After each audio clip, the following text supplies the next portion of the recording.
একে চন্দ্র একটি চাঁদ, দুয়ে পক্ষ দুটি পক্ষ,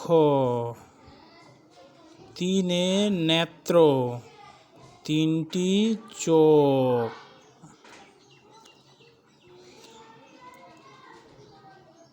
চারে বেত চারটি বেত, পাঁচে পঞ্চবান পাঁচটি বান অর্থাৎ তীর, ছয়ে ঋতু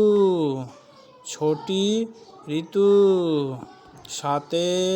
সমুদ্র সাতটি সমুদ্র, আটে বসু আটটি বসু, নয়ে নবগ্রহ নয়টি গ্রহ, দশে দিক দশটি দিক।